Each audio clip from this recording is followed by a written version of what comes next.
There are some things in life that are out of your control that you can't change and you got to live with.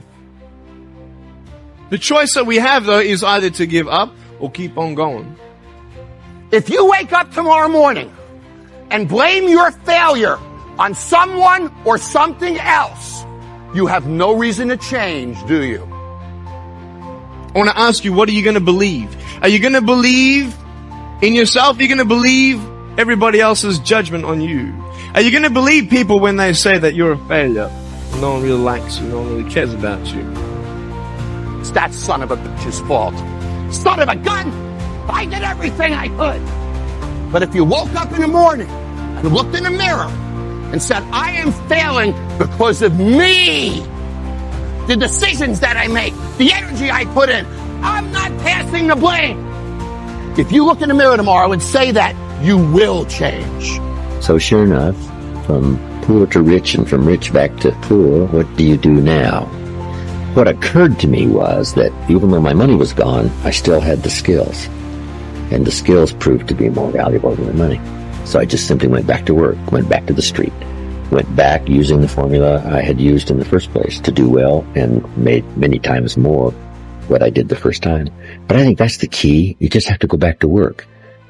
You could be rich, man, but you cannot erase the work ethic part. There is no getting around. Ain't no elevator to the top. You got to take the stairs. The elevator don't go to the top, man. Not in the world of success. You got to take the stairs. Y'all got to start getting gritty, man. I hate it when I see young people wasting their time, wasting all this technology got. Just bull. Just sitting around in this world that's been created for you that everything is instant. At the end of the day, don't compare yourself to people that you feel are more qualified than you. Don't compare yourself to people that you think that are more talented than you. At the end of the day, don't compare yourself to other people's gifting. At the end of the day, hard work works.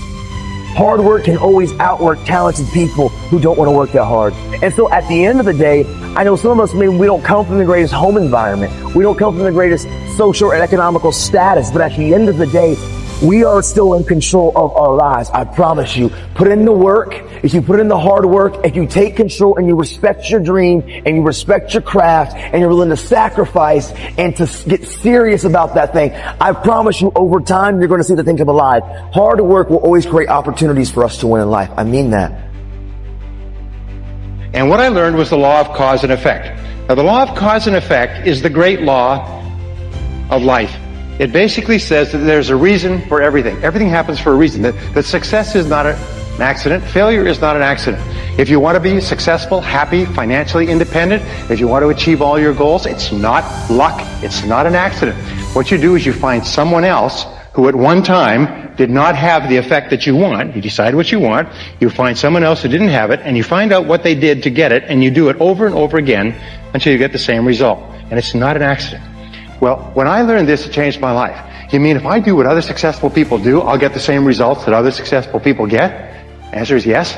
You mean if I find out what top salespeople do, and I do the same thing until I master it, I'll get the same results as top salespeople? I'll make the same money? I'll have the same cars? Yes.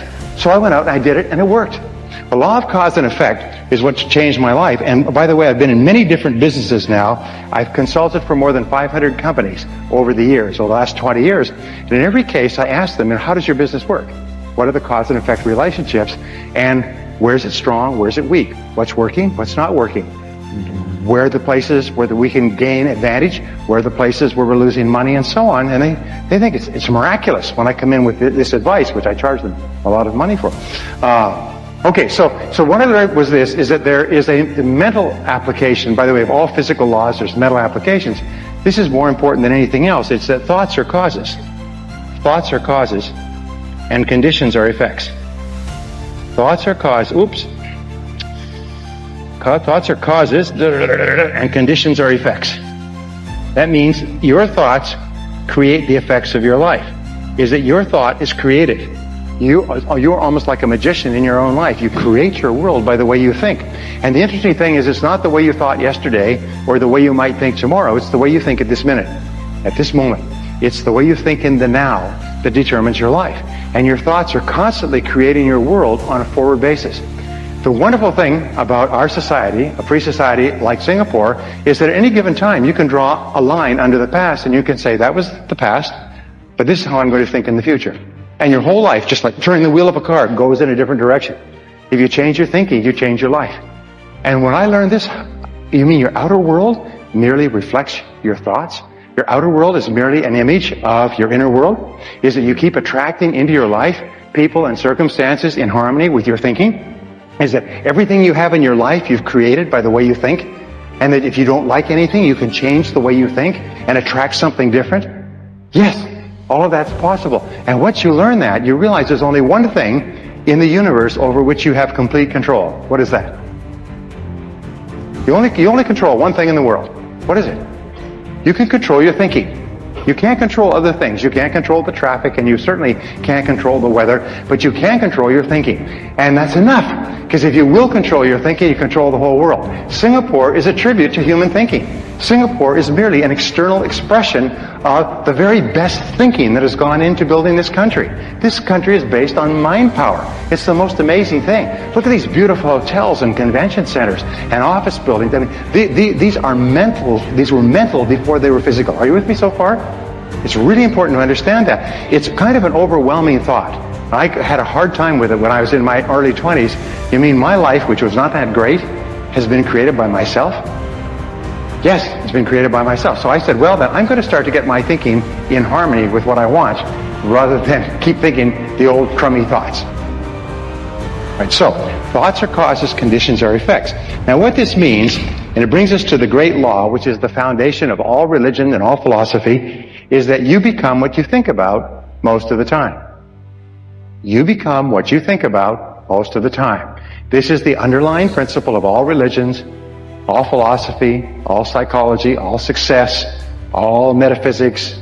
Everything is you become what you think about most of the time. So the question is, what do you think about most of the time?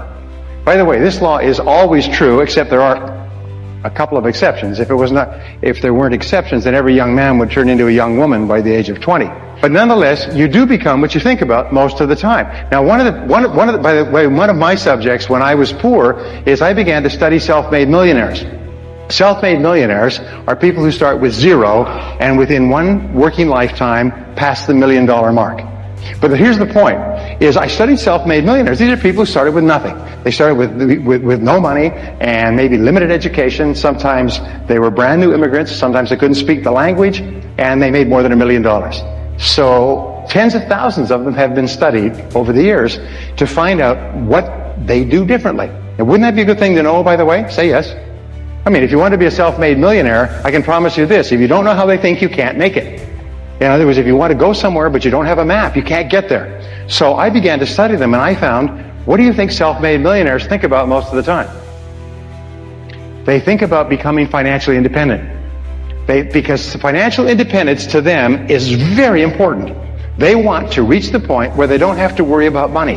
After that, they will spend. What do you think poor people think about all the time? They think about how little money they have and think about spending everything they have.